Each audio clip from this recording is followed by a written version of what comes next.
Hello everybody, welcome back to another Dragon Ball Sparking Zero video. Today we're going to be going over some tips that are going to kind of help elevate your game plan and your gameplay and kind of help get rid of, if not stop in their tracks, some of the old habits that you might have already acquired or start acquiring by playing the game and not really having a foundation to go off of. This is just kind of for those new players that have come into the game that are struggling a little bit with some of the offensive maneuvering and some of the defense maneuvering, as well as just some habits that they probably need to break. So let's go ahead and get into it. Okay, so first and foremost, the first thing that we're actually going to do is we're going to go into our options and we're going to head over to controls camera. Just go all the way, tab over to accessibility, and what we're going to do is we're actually just going to turn battle assist completely off. This includes recovery assist. I don't know why this is on there. I've noticed that this game actually alerts you that it would be better for you to be using this. I can't disagree more. In all actuality, in my opinion, what this does is it actually hinders you more than anything. Guard assist especially. Guard assist might be the single most terrible thing. It's like a pussing sore on the game's how it's supposed to be played. It just... I find myself, the input comes out and you really don't need it to, like the guard input for whenever you're not pressing a button, and it can really mess you up quite often. I've had some times where I go to vanish and it just doesn't work, or I've had some times where I try to go and use a super, but it's just not working because the guard is keeping itself there for like a frame longer than it needs to. This will kind of help with those small moment-to-moment things that are gonna mean a lot in the grand overarching like picture, but for now you might not even be noticing it, but whenever I swapped and I started to get a lot more adjusted to counters, this was the biggest thing that changed my game plan and how I played the game. Okay, so the next thing that we're actually going to get into is going to be the tutorial. I know this one's kind of a no-brainer for some, but for others, they might not understand how important this is. The Piccolo tutorial, while it's not the hardest thing in the world, can actually give you a pretty good baseline for how you should be approaching things. And I don't mean just speeding through it once or twice. What I actually do is I come in here every time I open up the game and I want to start playing ranked, and I sit here for about 10, maybe 20 minutes. You don't have to do it for 2 hours like some people might say. It doesn't have to be that long, but this will kind of just go ahead and start building a muscle memory for you in the long run. I think this is just as important as aim training in some other games, because the timing on some of these counters can be a little finicky, and over time you're just going to get more consistent over and over and over again. Specifically the one that I like to use, if you go to select training type, we're actually going to head over to advanced, and we're going to go to advanced counters.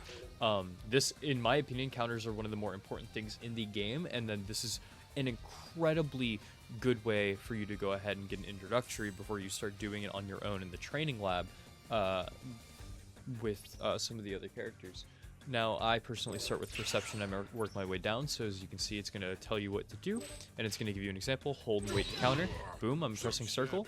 Piccolo attacks, and in kind, I attack him back.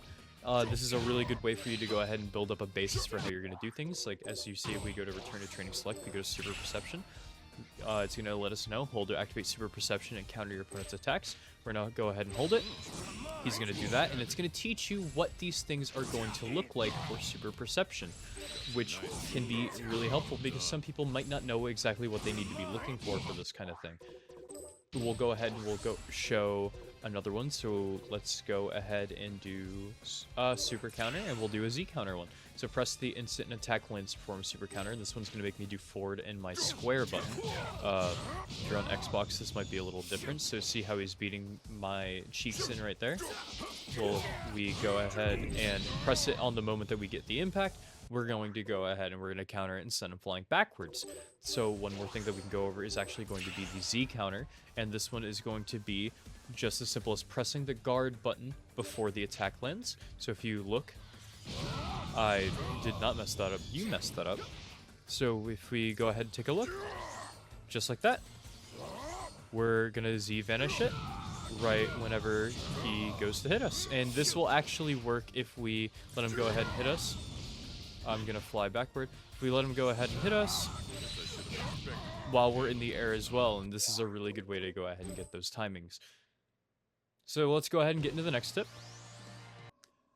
Okay, so here we are in the regular training mode, and we selected the Hyperbolic Time Chamber as the map. I know I said this before, but I personally think this is the best map to be doing the training stuff on, because there's a lot of clarity in the map, and there's not very much clutter. The only thing in the way is the house, but, I mean, like, that is a dot on a giant crater, so, like, who cares, you know? So, what we're going to go ahead and do is we're going to hit start, and we're going to go over to the explanation of controls. This is actually going to give you a good sense of like what everything is going to be for you. It's actually also going to show you some of these things like dash rising or dash blow. It's going to show you drag and dash attacks. And I want you to go ahead and just tinker with these a little bit, because if you didn't know, this move right here, where it's just the square, square, square input, or if you're on Xbox, XXX, is actually incredibly vanishable. And it is one of the more punishing combo routes, quote unquote, in the game.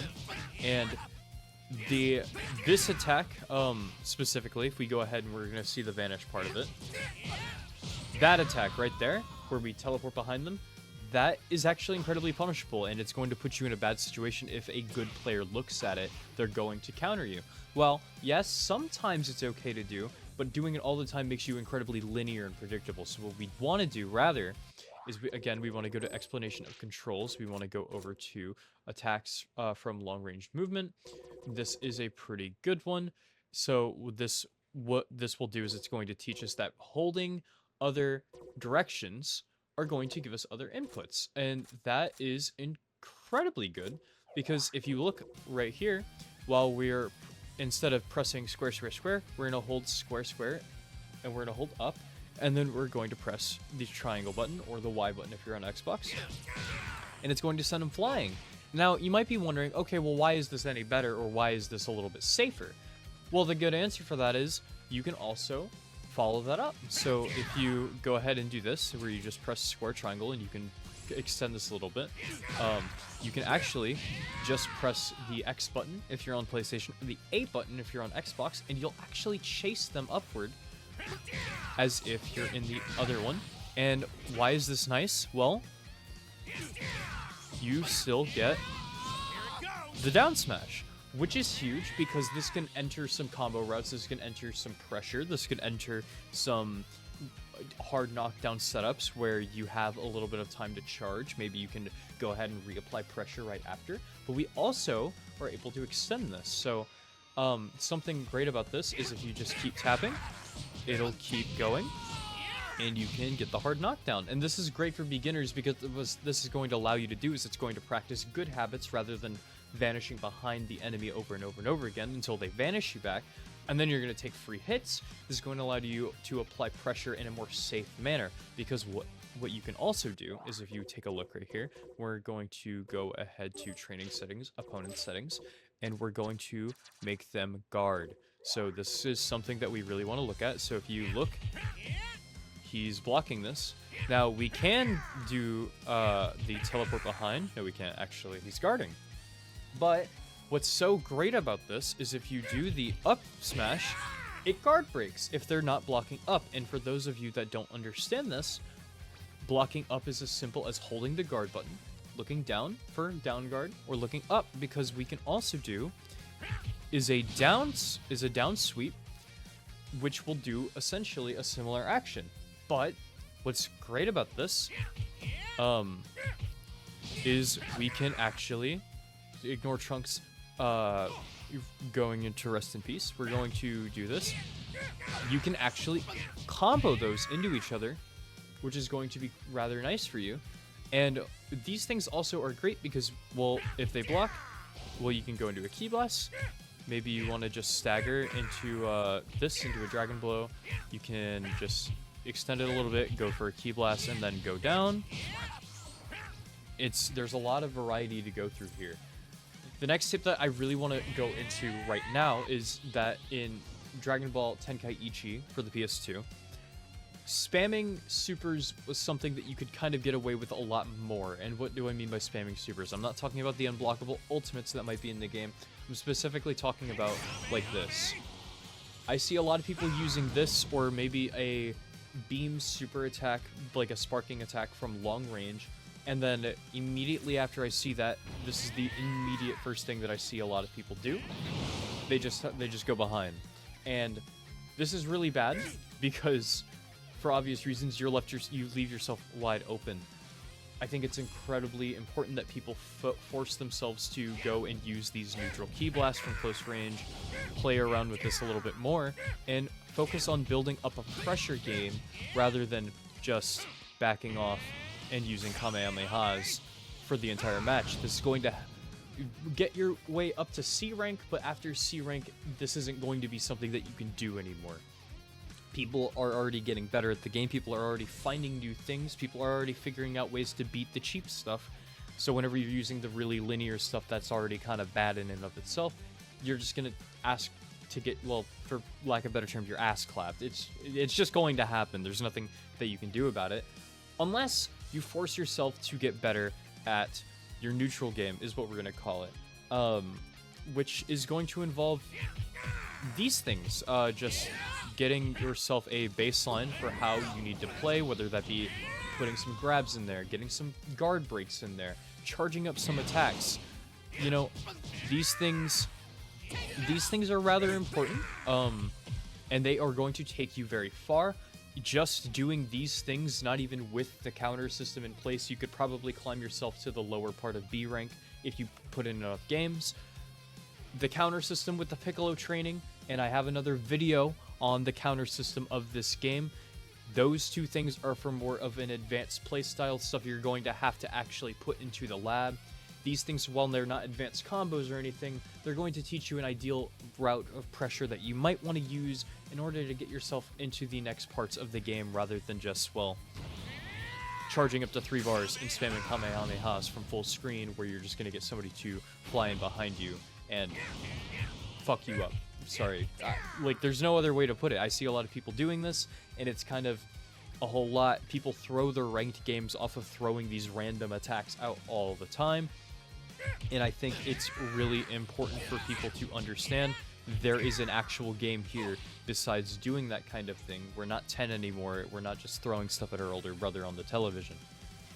With all that being said, I hope that you guys loved the video. If you're watching in the morning, make sure that you get have a wonderful rest of your day. If you're watching at night, make sure you get your full 8 hours. And if you're watching in the afternoon, eat your lunch. We're really close to 200 subscribers. It'd be awesome if you guys would lend a hand and sub if you liked what I did.